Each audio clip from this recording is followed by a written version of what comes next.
Nomination promo release ஆகிடுச்சு. யார் nominate பண்ணாங்கன்னு இந்த வீடியோவில் டக்குன்னு பார்த்துடலாம்.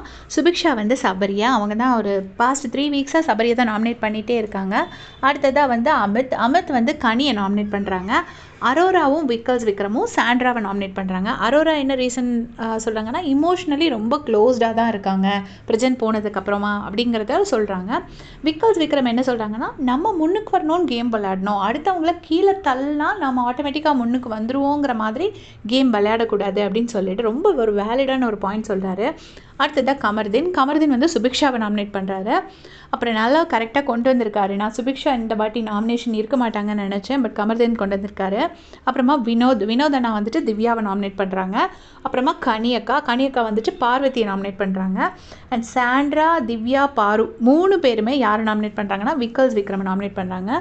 சாண்ட்ராக்கும் திவ்யாவுக்கும் நமக்கு ரீசன் காட்டலை. சாண்ட்ரா என்ன ரீசன் சொல்லுவாங்க நமக்கு தெரியும், ஏன்னா ப்ரெசென்ட் போயிட்டு ரிட்டன் வரும்போது அந்த கையை எப்படி வச்சாங்க அப்படின்னு சொல்லியிருப்பாங்க.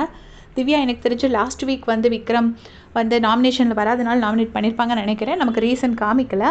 பார்வதி வந்து என்ன சொல்கிறாங்கன்னா, ஒருத்தர் எதனால இமோஷ்னலி ஹர்ட் ஆவாங்களோ அந்த ரீசனை வச்சு அதை காமெடியாக காட்டியே அவன் வந்து வரான் அப்படின்னு சொல்கிறாங்க.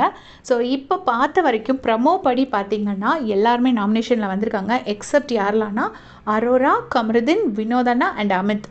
ஸோ அரோரா, கமருதீன் வந்து ஆப்வியஸ்லி கேப்டன் நாமினேட் பண்ண முடியாது. மற்றபடி எஸ்கேப் ஆகிருக்கிறவங்க யாருன்னா அரோரா, வினோத் அண்ட் அமித்.